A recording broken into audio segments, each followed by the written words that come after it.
અગર તમે મને કહો તો મારી અંદર હું અગર વિચારું આ બંગલાની અંદર તો હું માટલો માળ જ ના બનાવું. મેં ગ્રિલિંગ મેં નાખી ત્યારે મેં એવી ગણતરી મારી હતી કે ચોર ના આવે એમ, પણ જેટલા હતા એ તો મકાનમાં વાપરી નાખ્યા. પછી કદાચ ચોર આવે તો શું લઈ જવાનું હતું. ઇન્ટરનેટ છે ને એ જે મકાન બનાવે છે એના મોબાઈલમાંથી ઇન્ટરનેટ બેન કરી નાખવું જોઈએ. એક તો મને જે ડિઝાઇન જોતી હતી એ મળી અને બહુ લો કોસ્ટમાં બની. ઓકે. અને મને એક્સપેક્ટેડ નહોતું આટલું લો કોસ્ટ આવશે એનું.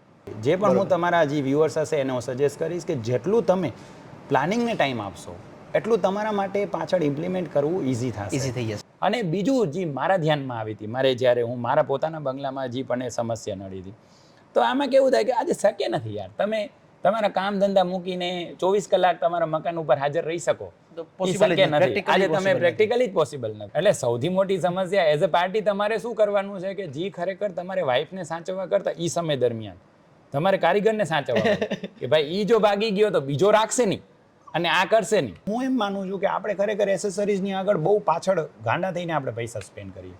ફોર માય હોમ લોકોના ઘર બનાવવાના અનુભવને ડોક્યુમેન્ટ કરી કન્સ્ટ્રક્શન અને રિયલ એસ્ટેટ ઇન્ડસ્ટ્રીની સાચી સમજણ તમારા સુધી પહોંચાડવાનો પ્રયત્ન કરી રહ્યા છે.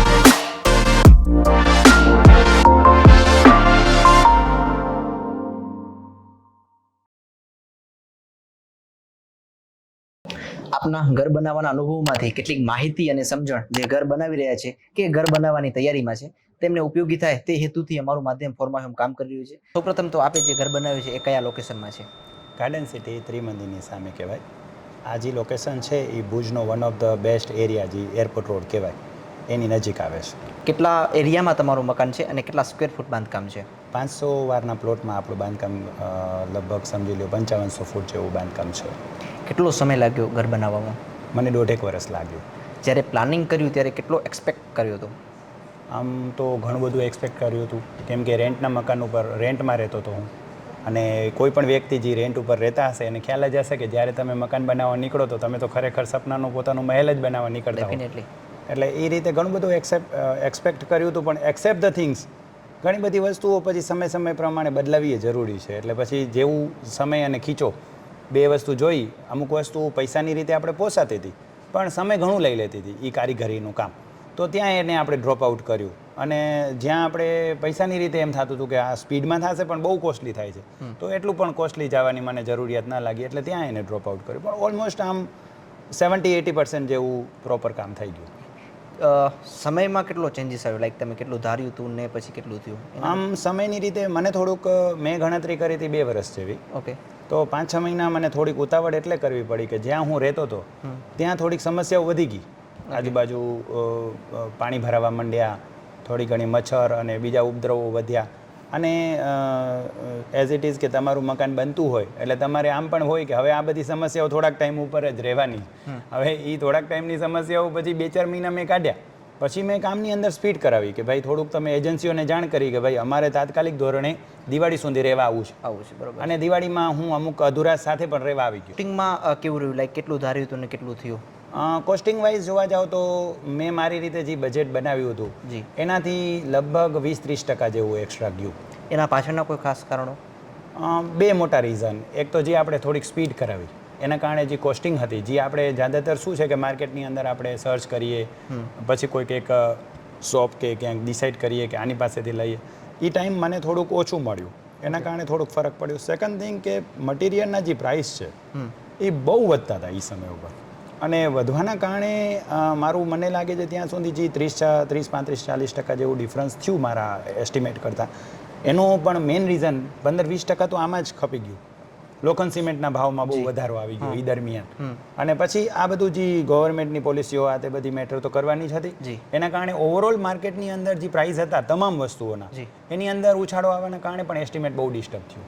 15-20% એના કારણે આમ મારા ટોટલ એસ્ટિમેટથી તો 30-40%નો ડિફરન્સ આવે. ઓકે. કોઈ પણ વ્યક્તિ અગર તમે જે વાત કરી કે તમે જે રીતે પ્લાનિંગની વાત કરો છો, અગર કોઈ પ્લાન કરતો હોય પોતાના બંગલો બનાવવા માટે તો એમને પોતાની રીતે 15-20% તો પકડીને જ હાલવું જોઈએ. કેમ કે તમારું 15-20% તો એવું છે કે જે તમે ગમે ત્યારે એટલું તો વધારે થઈ જ જશે. વેરિયેબલ છે એટલું. ડેફિનેટલી તમે ગમે એટલું તમે એમ માનશો કે ના આટલામાં હું કરી લઈશ, નહીં થાય. કેમ કે ઘર બનાવો છો તમે, એ ઘર એવી વસ્તુ છે કે તમારું મકાન બનાવવું ને ઘર બનાવવું જે ડિફરન્સ છે એ આ તમારા પોતા માટે જ્યારે એક મકાન બનાવતા હો જી. ત્યારે તમારા એક સપનાઓ હોય એને પણ તમે ઇમ્પ્લિમેન્ટ કરવા માંગતા હો અને બીજું મટીરિયલ જે છે એ પણ તમે કોશિશ કરો કે સારી ક્વોલિટીનું હા, વાપરો. quality ને બાકી તો જે હંમેશા preference મટીરિયલ મળવાનું છે માર્કેટમાં અવેલેબલ હશે એ જ મળવાનું છે બધાને. જી પ્લાનિંગને લઈને તમારા શું ઇનપુટ હતા અને એ સ્ટેજમાં ડિસિઝન તમે કઈ રીતે લીધું? હું ને સદભાગ્ય હું ને મારા વાઈફ 2 એન્જિનિયર છીએ great. તો અને મારો સાડો પણ એન્જિનિયર છે એટલે અમે ત્રણેય ભેગા થઈને લગભગ 1.5 મહિના સુધી પ્લાનિંગ પાછળ હેરાન થયા. જી અને અમુક મારા કોન્સેપ્ટ હતા હજી એ એમાં લાગુ પાડવા હતા. મિસિસના પણ અમુક ઈચ્છાઓ હતી. એને કિચન એરિયા મોટું જોતું હતું, મને ડ્રોઈંગ રૂમ મોટું જોતું હતું, અમને બેયને ગાર્ડન મોટું જોતું હતું. ઓકે અને લાઇબ્રેરી તમારા ભાભીનો શોખ છે વાંચનનો તો એને જોતી હતી, મને ટીવી નહોતો જોતો. એટલે ટૂંકમાં આ બધી વસ્તુઓ જે છે નાની નાની ડિટેલિંગ એ અમે પ્લાનિંગ ફેસ ઉપર જ કરી. જે પણ હું તમારા જે વ્યુઅર્સ હશે એને હું સજેસ્ટ કરીશ કે જેટલું તમે પ્લાનિંગને ટાઈમ આપશો એટલું તમારા માટે પાછળ ઇમ્પ્લિમેન્ટ કરવું ઇઝી થશે. ઇઝી થઈ જશે. આમ જનરલી આપણે શું મિસ્ટેક કરતા હોય કે ત્યારે આપણે કોઈ પણ કારણો ઘણા બધા રીઝનો હું પહેલાં જ કીધું કે હું પોતે રેન્ટ ઉપર રહેતો હતો તો તમને ઘણીવાર ઉતાવળ હોય. તમને એમ થાય કે હવે આ વસ્તુની અંદર આપણે બહુ ટાઈમ લઈ લીધો, નકશા બની ગયા, હવે આપણે આની અંદર પૂરું બસ હવે આપણે તાત્કાલિક ધોરણે કન્સ્ટ્રક્શન ચાલુ કરી નાખીએ.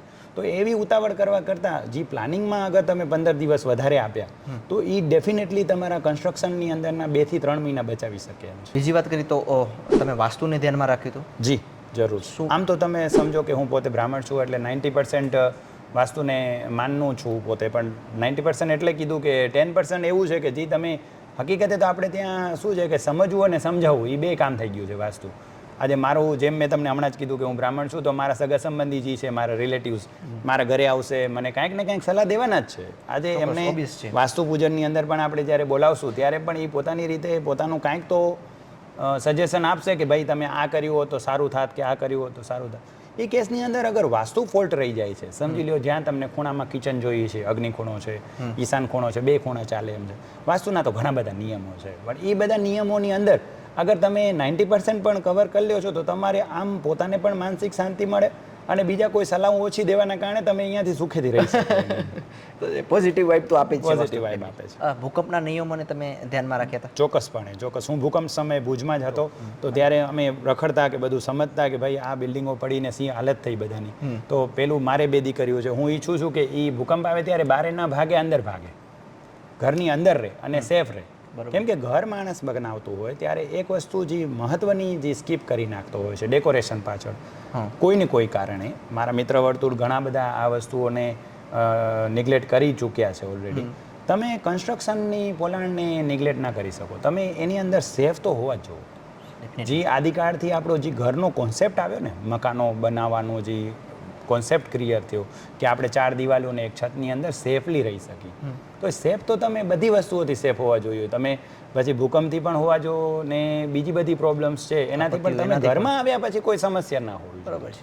સિવિલ વર્કમાં કોન્ટ્રાક્ટર સિલેક્ટ કરતી વખતે તમે કયા પોઈન્ટ્સ ધ્યાનમાં રાખ્યા? કેવો અનુભવ રહ્યો? કોન્ટ્રાક્ટરમાં એવું છે જ્યાદાતર આપણે ત્યાં તમે જોયું હશે કે કચ્છની અંદર આપણે પટેલ 24 જે છે જ્યાદાતર આપણે કોઈ પણ કન્સ્ટ્રક્શન કરતા હોય ત્યારે પટેલ લોકોને જ પ્રિફર કરતા હોઈએ છીએ. પણ મેં એવું ધ્યાનમાં ના લીધું. મેં વિચાર્યું કે કાસ્ટ ઉપર જવાની જગ્યાએ આપણે એના કામને જોઈએ. એમણે કામ કેવું કર્યું છે, આગળ એણે કામ કઈ રીતનું આપ્યું છે બીજાને, અને એના જેને એણે મકાન બનાવીને દીધા છે એના આફ્ટર સમ યર્સ શું રિઝલ્ટ છે. તો એ બધી વસ્તુઓ નાની પોઈન્ટને આપણે ધ્યાનમાં રાખી અને મૂળ કોન્ટ્રાક્ટર આપણે લેબર કામ આપી દીધું હતું. કેમ કે લેબર આપણાથી સંચવાય નહીં. આ બધા એવી પબ્લિક છે કે જે આપણે સમજાય નહીં અને એ લોકોની સાથે ડીલ કરવું એટલે આપણે માથાનો દુખાવો થઈ જાય. એટલે આ બધી લેબર જે છે એને સંભાળવા માટે એના લેવલનો જે એક માથાનું હોય એનું એવો એક કોન્ટ્રાક્ટર આપણે ગોત્યો અને એને કામ દીધું ને એનાથી આપણે નક્કી પણ એ રીતે કર્યું હતું કે તારો જે પણ પ્રાઇસ હોય તું કોડ કર એ price, no problem about the price, but તમને હું જે કામ કહું કામ એ રીતનું જોશે મને. બરાબર છે. અને જ્યાદાતર સ્ટાર્ટિંગ ધોરણે બધા એગ્રી થઈ જ જતા હોય છે, કામ બધાને જોતું જ હોય છે આજકાલ. એટલે આ વસ્તુ પણ મેં ધ્યાનમાં લીધી હતી કે થોડુંક મારા ઘરેથી પણ પ્રેશર હતું કે આપણે કોઈ પર્ટિક્યુલર આમને દઈએ કે આમને દઈએ. પણ એના કરતાં મેં 2 વસ્તુ જોઈ. એક કોન્ટ્રાક્ટર જે છે એ સારો હોવો જોઈએ, પ્લસ એની કને ટાઈમ હોવો જોઈએ, એ ફ્રી હોવો જોઈએ. કેમ કે કોન્ટ્રાક્ટર પોતે જ અગર હાજર નથી રહેતો, મેં બોલી કરી હતી કે તું હાજર રહેતો ભાઈ તો જ કામ રાખ. બરાબર છે. તું અગર હાજર ના રહેતો હો તો પછી અમારે તને કામ નથી દેવું, તું તારે જ્યાં કામ કરતો હો ત્યાં કર. તમારા મતે જે અત્યારે ઘર બનાવી રહ્યા છે કે ઘર બનાવવાની તૈયારીમાં છે ત્યારે જ્યારે કોન્ટ્રાક્ટર વાળી એજન્સી જ્યારે એમને સિલેક્ટ કરવી હોય ત્યારે કયા પોઈન્ટ ધ્યાનમાં રાખવા જોઈએ? આમ મૂળભૂત રીતે તમે આમ તો એનાથી ચર્ચા કરો ને, આજે આપણે બધા પાણીને ભૂ નથી કહેતા. જ્યાદાતર બધા સારા અને ખરાબ વ્યક્તિને ઓળખતા જ હોય છે.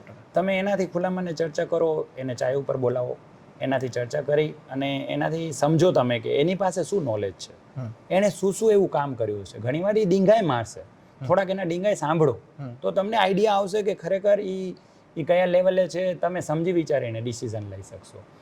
તમે કોઈ પર્ટિક્યુલર કાસ્ટને કે પર્ટિક્યુલર વ્યક્તિને તમે ટાર્ગેટ કરીને અગર કામ દઈ દો છો તો ત્યાં કામ જરૂરી નથી કે એ વસ્તુ એ વ્યક્તિ સારું જ કામ કરશે. આજે હું બ્રાહ્મણ છું, બરાબર, તો હું શાસ્ત્રને જાણતો જ હું અને હું પૂજાપાઠ જાણતો જ હું, એ જરૂરી નથી. હું જાણું છું, સારી વાત છે. ન જાણતો પણ એવો ઘણા બ્રાહ્મણો હોય. એવી રીતે પણ કોઈ પણ પર્ટિક્યુલર આપણે ખાસ કરીને ભુજ વિસ્તારની અંદર આપણે ખાલી માત્ર ને માત્ર એમ વિચારીએ છીએ કે પટેલ છે તો ઓકે સારું કામ કરતો હશે. નો ડાઉટ એ લોકોએ બહુ સારા કામ કર્યા, આનામાં કોઈ ચર્ચાનો વિષય નથી. એમને એમ ઇમેજ નથી બની. ઇમેજ બનાવવા માટે યર્સ લાગ્યા એમને, થ્રુ આઉટ ધ યર્સ લાગ્યા. બટ એ ઇમેજ પછી હવેની જે જનરેશન છે અને હવે જે કામ લઈને એ લોકો બેઠા છે તો એ એટલું પર્ટિક્યુલર નથી થતું. એમાંથી 70-80% લોકો હવે એવા થઈ ગયા છે કે જે આંટો મારવાય નથી આવતા અને એ પેટા એજન્સીને કામ આપી દે છે. આમાં સૌથી મોટો પ્રોબ્લેમ છે ને મોટા એ થાય છે હકીકત, તમે એક એજન્સીને કામ આપો, તમે એનાથી ડીલ નક્કી કરો, તમે કોઈ કોન્ટ્રાક્ટર સાથે આખી ડીલ વ્યવસ્થિત રીતે તમે લખી વાંચી સમજી અને સાઇન કરાવી લીધી, પછી એ પેટા એજન્સીને કામ આપી દે. હવે પેટા એજન્સીને કામ આપવાના ચક્કરમાં પ્રોબ્લેમ શું થાય કે એ પોતાનો કમિશન લઈને નીકળી જાય. અને કન્સ્ટ્રક્શન એ કમિશન બિઝનેસ નથી. તમારે કમિશન કરવું હોય તો તમે બ્રોકરેજ કરો અથવા બીજા ઘણા બધા બેઝ છે.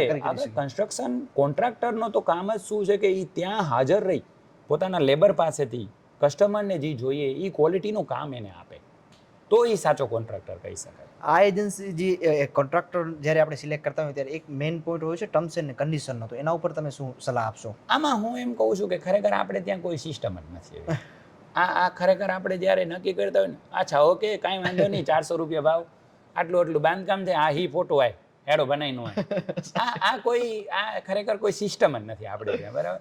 મેં કોન્ટ્રાક્ટર પણ એમ જ આજ દી સુધી હું ઘણા મારા મિત્ર સર્કલને પૂછું છું કે તારું કોઈ સ્ટ્રક્ચર પ્લાન તે દીધું છે, બનાવ્યું છે. ઘણા તો મિત્રોને એટલી પણ ખ્યાલ નથી હોતો કે સ્ટ્રક્ચર પ્લાન શું છે એમ. આજે એ કોન્ટ્રાક્ટર પોતે નથી માંગતા, ખાલી એટલું પૂછે કે અચ્છા સાહેબ તમારે કેટલા સરિયાવાળો કોલમ છે, પણ કોલમ કેટલાનું છે એને મૂક ને ભાઈ, આખું સ્ટ્રક્ચર શું છે. અગર તને સમજવું જ છે તો બેસીને સમજ, એના પ્રમાણે પ્રાઇસ કોટ કર. અને જ્યાદાતર ડિસ્પ્યુટ ક્યાં ઊભો થાય, કોઈ પણ વ્યક્તિ પોતાનું જ્યારે ઘરનું મકાન બનાવતો હોય ત્યારે એ રાજી ખુશી રહેવા માંગતો હોય ત્યાં કને. અને કોન્ટ્રાક્ટરનું તો કામ જ છે એની એ જગ્યાએ રહેવાનું નથી, પૈસા ઓલાના લાગેલા છે. એટલે જ્યાદાતર શું થતું હોય કે જ્યાં કાંઈક પણ વચ્ચે તો આ આપણી બોલીમાં જ નહોતું. અને બીજું જે મારા ધ્યાનમાં આવી હતી, મારે જ્યારે હું મારા પોતાના બંગલામાં જે પણ એ સમસ્યા નડી હતી, તો આમાં કેવું થાય કે આજે શક્ય નથી યાર, તમે તમારા કામ ધંધા મૂકીને 24 કલાક તમારા મકાન ઉપર હાજર રહી શકો, શક્ય નથી. આજે તમે પ્રેક્ટિકલી જ પોસિબલ નથી. તમારી કામ ધંધો જે પણ તમે કરતા હો, વેપારની અંદર હો, નોકરીની અંદર હો, એ બધું મૂકી 5-6 મહિના તમે કે 10 મહિના કે 12 મહિના તમે એ બધું મૂકી સંન્યાસ લઈને ખાલી મકાન જ બનાવો, એ પોસિબલ નથી. ઘણા લોકો મારા મિત્ર વર્તુળમાં શું કરે છે કે ફાધરને બેસાડી દે છે, તો બિચારા ફાધર શું કરતા હોય એમના મતલબ જે અંકલ્સ બધા, તો એ બિચારા ચાય પાણી લઈ આવે. એમને એક વસ્તુ સમજાય કે કારીગરને ચાય પીવડાવો, ગાંઠિયા ખવડાવો. પણ હકીકતે ચાય કે ગાંઠિયા ખવડાવવા કરતા આની અંદર મોટી વસ્તુ એ છે કે એ કારીગર કેવું કામ કરે છે. અગર એ સમજવું છે તો એ કોઈ પાર્ટી નહીં સમજી શકે. એના માટે એક પર્ટિક્યુલર એક્સપિરિયન્સ, હું નહીં કહું કે એન્જિનિયરને જ રાખો.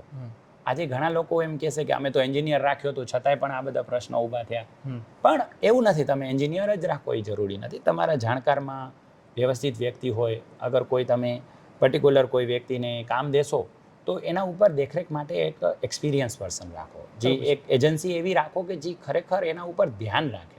કેમ કે આમાં શું થશે, તમારું મકાન તો બની જશે પણ પૈસા જે નવા કમાવાના જે ઊભા કરવાના થશે તમારે, એ કરવા સમય સુધી તમારી લાઈન વિખાઈ ગઈ હશે. સાચી વાત છે.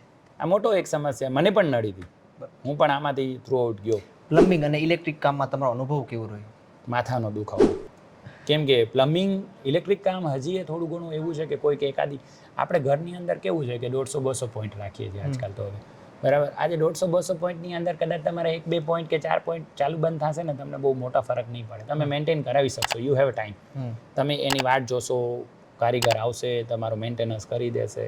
બટ જે પ્લમ્બિંગ છે એ પ્રોપર થાય ને એ બહુ જરૂરી છે. અને પ્લમ્બરના જે કામ છે એ એવી રીતના છે કે હવે આપણે ત્યાં જે સિસ્ટમથી કામ થાય છે એનું કોઈ ડ્રોઈંગ નથી લેતા એ લોકો, પોતાને મન ફાવે એવી રીતે પોઈન્ટ આપી દે છે.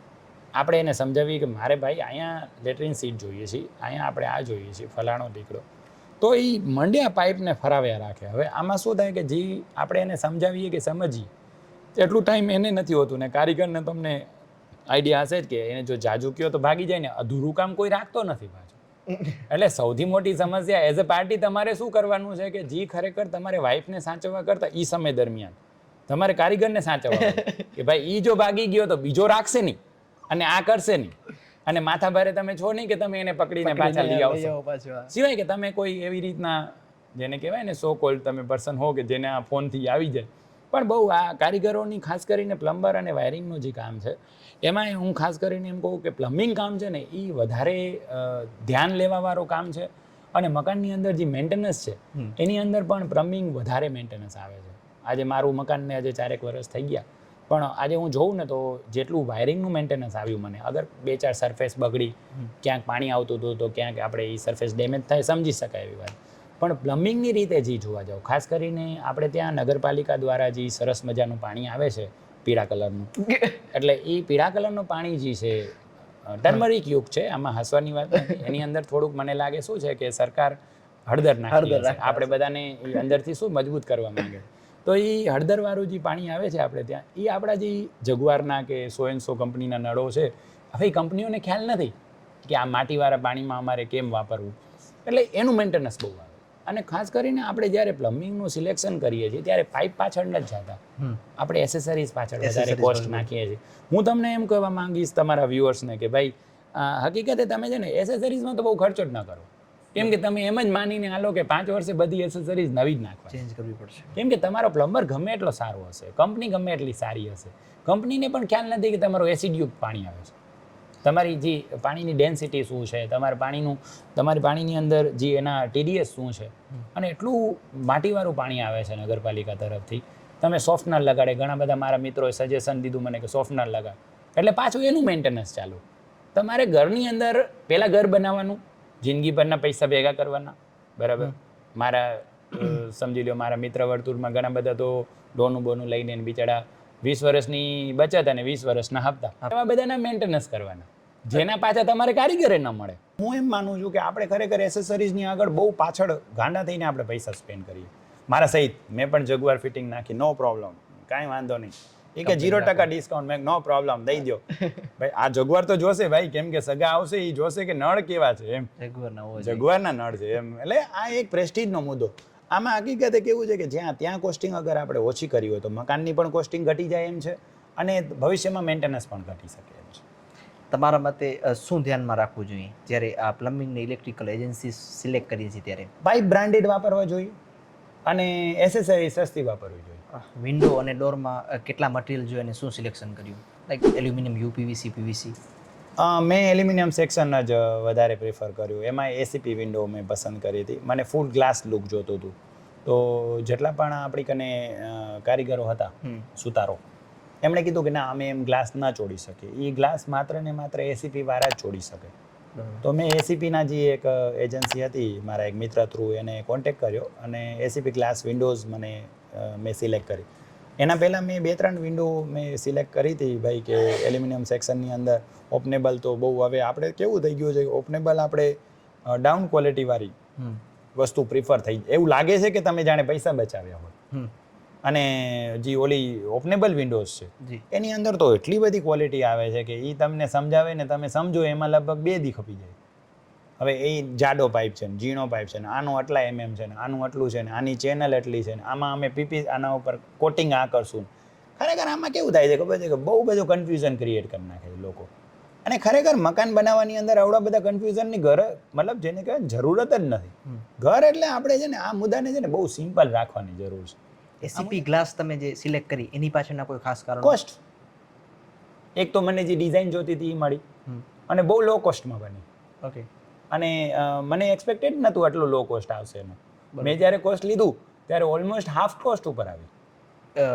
કમ્પેરેટિવ ઓપનેબલ ઓકે સ્લાઇડર તો સસ્તી જ પડે છે નો ડાઉટ સ્લાઇડરની તો કોઈ એટલી બધી માર્કેટ વેલ્યુ નથી એમ કિચનનું ફર્નિચર અને ડિઝાઇન સિલેક્ટ કરતી વખતે તમે શું ધ્યાનમાં રાખ્યું હતું? આપણે જનરલી કેવું છે કે એ એરિયા આપણા માટે એટલું બધું મને કુકિંગ પસંદ છે એટલે હું કિચનનો યુઝ કરું છું બાકી જ્યાદાતર જેન્ટ્સને આ બધું બહુ રસ હોતું નથી કિચન એરિયાની અંદર પણ હું તમને એમ કહું કે કિચન તમારું છે ને ઘરની પહેચાન છે તમારું કિચન તમારું ક્લીન હોય તમારું ડિઝાઇનિંગ ક્લીન હોય તમે મટીરિયલ સિલેક્ટ કરો એ સારી ક્વોલિટીનું કરો જેની અંદર આ બધા જે ઇન્સેટ્સ છે એ અંદર ના આવી શકે અથવા એના ઉપર પ્રોપર ટ્રીટમેન્ટ કરો તો આ બધી વસ્તુઓ ધ્યાન રાખવા જેવી છે કિચન સિલેક્શનમાં મારે ગ્રેનાઇટ સિલેક્શનમાં હું પોતે થાપ ખાઈ ગયો જે તે સમયે વ્હાઇટ ગ્રેનાઇટ બહુ ચાલતો હતો મારી ડિઝાઇનમાં પણ એ જ હતો મને પણ વ્હાઇટ પ્લેટફોર્મ જ ગમતું હતું કેમ કે સિરિયલમાં બહુ આવે છે હા બરાબર પણ વ્હાઇટ પ્લેટફોર્મ મેન્ટેન કરવું બહુ કામ થઈ જાય છે હકીકતે સાફ સફાઈ અને એના ઉપર લીટા પડે છે એ બધું બહુ મેન્ટેન કરવું ડિફિકલ્ટ થઈ જાય છે આમ હું સજેસ્ટ કરીશ કે તમે જે બીજા કલર વાપરે છે એ બરાબર વાપરે છે હવે તો વ્હાઇટનો ક્રેઝ છે જ નો ડાઉટ વ્હાઇટ તો હંમેશા સારું જ લાગે બટ વ્હાઇટ છે ને મેન્ટેનન્સની ગણતરી રાખો જ તમે એમ તમને લાગવું જ તમને નાખવા ટાણે જ કન્ફર્મ રાખો કે આની આયુષ્ય 5 થી 10 વર્ષ નહીં હોય આની આયુષ્ય વધારે ઓછી કરીને મેક્સિમમ 4 થી 5 વર્ષમાં તમે એનામાંથી થાકી જવાના પછી કાં તો તમે એને ચેન્જ કરો ને કાં એની ઘસાઈ કરાવો જેવું તમારું મટીરિયલ બટ આમ કિચન એરિયાની અંદર જ્યારે વ્હાઇટ કલર છે એ બહુ મેન્ટેનન્સવાળું કામ છે એને લેડીઝો ખાસ કરીને આજે મારી બહેનું બધી તમારા વ્યુઅર્સમાં ઘણા હશે તો એ છે ને એને સાફ તો એમને કરવાનો છે નો ડાઉટ એમને ત્યારે એ વસ્તુ અગર એમના હસબન્ડ સિલેક્ટ કરતા હોય ત્યારે એમને જ કહેવું જોઈએ કે તમારે સાફ કરવાની છે કે મારે કરવાની હા તો એ પ્રમાણે તો એ પ્રમાણે ખરીદી કરો અને ખાસ આમ ટાઇલ્સ અને કિચનનું ખાસ કરીને તમે જ્યારે સિલેક્શન કરવા નીકળો ત્યારે ક્લિનિંગ તમારું કેટલું ઇઝી રહે છે એનામાં મટીરિયલ તમે ક્લીન કેટલું સારી રીતે કરી શકો એનું ખાસ ધ્યાન લો અમે લીધું હતું કેમ કે અમે એ વસ્તુ ઉપર મતલબ અમારું કોન્સન્ટ્રેશન એના ઉપર હતું કે આનું પછી મેન્ટેનન્સ કેમ કરશું અથવા ક્લિનિંગ કેમ કરશું કેમ કે એને જરૂર પડશે જ ડ્રોઈંગ રૂમ તમારું કે બાકીના બધા મટીરિયલ્સ એટલા બધા બગડતા નથી હોતા ત્યાં તો શાકદાર વગાડવાના જ છીએ આપણે તમે ઇન્ટિરિયર ડિઝાઇનર હાયર કર્યા હતા ના ત્યારે એટલું બધું ટ્રેન્ડ પણ નહોતું ભુજમાં મારા સર્કલમાં ઘણા બધા હતા મને સજેશન પણ કર્યું પણ અમે 3 જણાએ માથો માર્યો મારો શાળાએ ને અમે ડિસાઈડ કર્યું કે 3 માંથી 2 મત થતા હોય ત્યાં ફાઇનલ કરી લેવું અને હા બહુમતીમાં લોકશાહીને દબે અને એમાં ખાસ કરીને થતું એવું હતું કે 95% કેસમાં અમારા 2 જ મત થયા 5% જ એવું હતું કે જ્યાં અમે 3 મત એક થયા એમ જે અમારા માટે પણ હાસ્યાસ્પદ હતું એમ કેમ કે એવા મુદ્દા બહુ ઓછા હતા કે જ્યાં 3 જણા સહમત થયા અચ્છા હા ફાઇનલ આ તો જેમ ફ્લોર ટાઇલ્સ પસંદ કરી તો એમાં આમ કહી શકો કે તમે અમે ફર્સ્ટ અટેમ્પમાં જ એમાં જ ઓકે હા ફાઇન અમને 3 જણાને પસંદ આવી ગઈ તો જે અમે પસંદગી માટે ગયા હતા તો જે આપણા સાથે ડીલર હતા એ મારા ઓળખીતા મિત્ર જ હતા મારા તો એમણે મને કીધું ના યાર આટલું ના કરો તમે હજી આવડો મોટો બંગલો છે ટાઇલ્સ પસંદ કરવા નીકળ્યા છે હજી કલાક 1.5 કલાક તો એને આપો પણ હું તમારા વ્યુઅર્સને સજેસ્ટ કરીશ કે અગર કોઈ વસ્તુ પહેલી નજરે પસંદ આવી જાય છે તો એને ડન કરો પછી એની પાછળ હેરાન ના થાઓ એ આપણે બહુ ટાઈમ ટેકિંગ થઈ જાય છે વસ્તુ અને ત્યાં આપણે મિસ્ટેક કરીએ છીએ ત્યાં આપણે શું વિચારીએ અચ્છા યાર બહુ મોટી વસ્તુ છે આખી જિંદગી ફ્લોર બગડવાનો નથી આ તે ના તમને પસંદ આવી ગયું ડન અગર તમારા ફેમિલીમાં 2-3 જણા અગર તમે ડિસિઝન મેકર છો તો તમે ડિસિઝન લઈ લીધું પછી એને ફાઇનલ રાખો પછી એને બદલાવો નહીં તો સામે શોપકીપર પણ તમારાથી ઇરિટેટ થાય છે તમને મટીરિયલ બતાવવામાં એની રુચિ ઘટી જાય છે હા આજે અમે જ્યારે ફર્સ્ટ અટેમ્પમાં ફ્લોર પસંદ કર્યું તો એની દિવાલો બતાવવામાં વધારે રુચિ લીધી એણે વિચાર્યું કે ના આ કસ્ટમર તો જેન્યુન છે યાર આટલી વારમાં પસંદ કરે છે કાંઈ વાંધો નહીં પછી અમે દિવાલોની અંદર જ્યારે પસંદગી કરતા હતા તો સ્વાભાવિક રીતે હવે તમારી અંદર ડિસ્પ્યુટ રહે જ કે ભાઈ આને આ કલર પસંદ છે બીજાને બીજો કલર પસંદ અને ઇન્ટિરિયર એન્જિનિયરો ત્યારે મારા મિત્ર વર્તુળમાં ઘણું કીધું પણ મને એમ લાગ્યું કે આ સાલું અઘરું કામ છે ત્યારે એટલું બધું ચલણમાં નહોતું હવે રાખવું જોઈએ હું માનું છું ઇન્ટિરિયર એન્જિનિયર રાખવા જોઈએ એ તમારા માટે એઝ અ એડવોકેટ કામ કરે છે જાણે કેમ તમે કોર્ટમાં તમે જતા હો ને એક એડવોકેટ હોય તમારી વસ્તુઓને ઇઝી કરી દે છે ઘણું ઇઝી કરે છે ઘર બનાવવાનો જે તમારી આખી યાત્રા હતી એનામાં ઇન્ટરનેટ કેટલું હેલ્પફુલ રહ્યું મારા હિસાબે તો બેન કરી નાખવું જોઈએ ઇન્ટરનેટ છે ને એ જે મકાન બનાવે છે એના મોબાઈલમાંથી ઇન્ટરનેટ બેન કરી નાખવું જોઈએ કેમ કે આમાં થાય કેવું છે ખબર છે કે ઇન્ટરનેટ ઉપર જે ખાસ કરીને ઇન્સ્ટા અને એ બધા રીલ્સ જે હોય છે એ કોણ જાણે ક્યાંના હોય છે બહુ સરસ હોય છે અને એટલી ફિનિશિંગ એટલો નીટ કામ આપણે કારીગરને બતાવીને એટલે અડધો તો સાલો અહીંયા જ ઇરિટેટ થઈ જાય કે આ તો નહીં થાય હા આવો તો નહીં થાય મારાથી કે એડો તો 5 ઇંચ ભાવ મેં નહીં બને એટલે આ વસ્તુની અંદર કેવું થાય છે કે ખરેખર તમારે પછી તમારે એમ એક્સપેક્ટેશન એ હોય અચ્છા આવું બનાવવું છે. આ કેવું થાય છે જાણે કેમ ઐશ્વર્યા રાય અને તમે જોવા ગયા હો કોઈ પર્ટિક્યુલર છોકરી, હવે તમે એની અંદર જે કમ્પેરિઝન કરો અને ઓલીની જે તમારી ઈચ્છાઓ અને અપેક્ષાઓ આની અંદર ઉતારવાની, આ કામ ઇન્ટરનેટ અને તમારી રિયાલિટી કરી રહી છે. ખાસ કરીને જે ઇન્સ્ટા અને આ બધી ફોટોજેનિક ઇમેજો ઊભી થાય છે, હું એમ માનું છું કે આ બધી ઇમેજો પણ ક્યાંક ને ક્યાંક ફોટોજેનિક રીતે પાડેલી છે. સારા મોબાઈલની અંદર મને બહુ ખબર ન પડે, આની અંદર કેમેરાઓની અંદર મને બહુ એટલો બધો આઈડિયા નથી, પણ એની અંદર ઘણી બધી એવી ટેકનોલોજીઓ આવતી હોય છે કે જેના કારણે તમે એને સારી રીતે પ્રેઝન્ટ કરે છે. એના કારણે તમે તમારી વસ્તુઓ એના પ્રમાણે બનાવવા જાઓ છો જે ખરેખર બનતી નથી. બરાબર છે. આના માટે તમારે વધારે જે તમે પેલો એક ક્વેશ્ચનમાં તમે લીધું કે ઇન્ટિરિયર એન્જિનિયર, આમાં તમને ઇન્ટિરિયર એન્જિનિયર વધારે પ્રિફર, પણ જ્યારે અગર રાખી દો તો પછી તમે ઇન્ટરનેટ ના વાપરો, કેમ કે તમે બધું ભેગું કરવા બેઠા છો. આજે મકાન બનાવીએ છીએ ને ત્યારે એક સૌથી મોટો પ્રોબ્લેમ શું થાય છે, આપણે સાલું ઓલી રીતની વસ્તુ છે. જ્યારે હું 10મા ધોરણમાં હતો ત્યારે એમ થાય અરે આ બની જાઉં, એન્જિનિયર બનું, વકીલ બની જાઉં, ડૉક્ટર બની જાઉં. ઓપ્શન ઘણા બધા હોય યાર, પણ તમે અગર એક ઓપ્શન સિલેક્ટ કરી લીધું પછી એના પાછળ હાલો, એને કરવા દો. હી ઇઝ પ્રોફેશનલ, એને કરવા દો, એને શું કરવું છે, ડિઝાઇનિંગ એને શું. નો ડાઉટ તમે તમારી એના અંદર ચોઈસ કહી શકો. તમે જે ઘર બનાવ્યું છે એ અત્યારે જો તમે બનાવો તો કઈ વસ્તુ ઇન્ક્લુડ કરો કે કઈ વસ્તુ કાઢી નાખો? આમ તો હું આવડા પૈસા જ ના નાખું. હવે કદાચ હું બીજી વાર બનાવું તો આટલા બધા સ્પેન્ડ ના કરું. એનું કારણ છે કે મકાનની અંદર છે ને ખરેખર એક લિમિટેડ અમાઉન્ટ સ્પેન્ડ થવી જોઈએ. મારું એક ચાર્ટ તો હતું, ત્યારે પણ હતું. હું 20 વર્ષનો હતો ત્યારે મેં ચાર્ટ બનાવ્યો હતો કે કેટલા વસ્તુઓ માટે કેટલા સ્પેન્ડ કરવા જોઈએ. પછી આપણે શું છે કે ઘણીવાર પોતા માટે બહુ છૂટછાટ આપી દેતા હોય કે કાંઈ વાંધો નહીં, આપણે હજી ઘણા કમાઈ લેશું. આમાં થાય કેવું છે કે મકાનની જગ્યાએ એક પ્રેસ્ટીજ, એક સિમ્બોલ બની ગયું છે.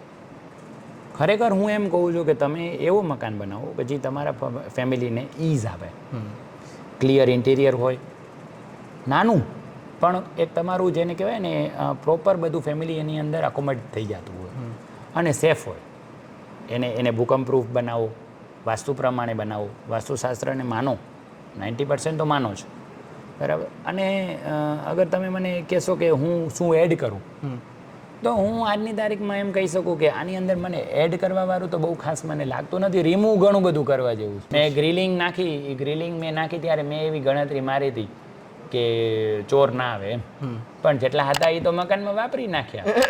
પછી કદાચ ચોર આવે તો શું લઈ જવાનું હતું, બરાબર. એટલે આ ખરેખર એક મોટો મતલબ ઓલો થઈ જાય છે પોઈન્ટ. હું એમ કહું છું કે અગર તમે જીન્સ પહેરો તો ઉપર ટી શર્ટ પહેરો, અગર ઉપર તમને કુર્તો પહેરવો છે તો નીચે પાયજામો પહેરો, બરોબર છે. અગર ટ્રેડિશનલમાં છો તો ટ્રેડિશનલ પ્રમાણે બનાવો, વેસ્ટર્ન છે તો વેસ્ટર્ન પ્રમાણે બનાવો. એ લોકોની સંસ્કૃતિના આપણે કોઈ વખાણ કે ફોલ્ટ કાઢવા નથી, બધા પોતપોતાની રીતે છે. આપણે આપણી રીતે સુખી છીએ, એ ધોરિયા એની રીતે સુખી. બટ આમાં કેવું થાય છે કે તમે ઇન્ડો વેસ્ટર્ન જે પ્રકાર ચાલુ થયું છે ને હમણાં ઘરમાં, એમાં મને પણ આ વસ્તુ બહુ નડી છે. કેમ કે જ્યારે મેં ડિઝાઇન કર્યું, મેં જે વિચાર્યું, અને મારી વાઈફ હતી કે મારો સાડો છે કે એણે કંઈક પ્લાનિંગ વિચાર્યું હોય કે આમાં આપણે આવું કરશું, હું પ્યોરલી એમને મેં પહેલો જ ક્વેશ્ચન પૂછ્યું હતું કે આપણે ઇન્ડિયન હોમ બનાવીએ છીએ કે યુરોપિયન હોમ બનાવવું છે, બરાબર. તો આપણે યુરોપિયન સ્ટાઇલ ઉપર વધારે ગયા. તો યુરોપિયન સ્ટાઇલ ઉપર ગયા ત્યારે આવી ગ્રીલિંગ, તમે કોઈ પણ ઇંગ્લિશ પિક્ચરની અંદર જોજો ક્યાંય ગ્રીલ નહીં હોય. ઓલો એક છોકરો બીજી છોકરીને મળવા જાય ને તો ઓલો સીધો બારીમાંથી ઘરી જશે, બરાબર. પણ ત્યાં ચોરે ઓછા છે, ત્યાં રોડ ઉપર સીસીટીવી લાગેલા છે, આપણે એ ભૂલી જઈએ. અને બીજું ત્યાં રજકણ પણ ઓછા છે. આપણે મકાનો બનાવટાણે હજી એ મોટી એક વસ્તુ મિસ્ટેક કરી. અગર તમે મને કહો તો મારી અંદર હું અગર વિચારું આ બંગલાની અંદર તો હું માટલો માળ જ ના બનાવું, કેમ કે આ દાદરા ચડવા કોઈને પસંદ નથી અને સીડી સાલા બધાને ગમે છે.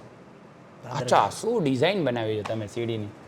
જ્યાદાતર કોસ્ટિંગમાં પણ વધારે મતલબ આ ખર્ચો લઈ લેવાવાળી જ વસ્તુ છે, કોસ્ટિંગવાળી વસ્તુ છે, પણ આને યુઝ કોઈ એ નથી કરવું.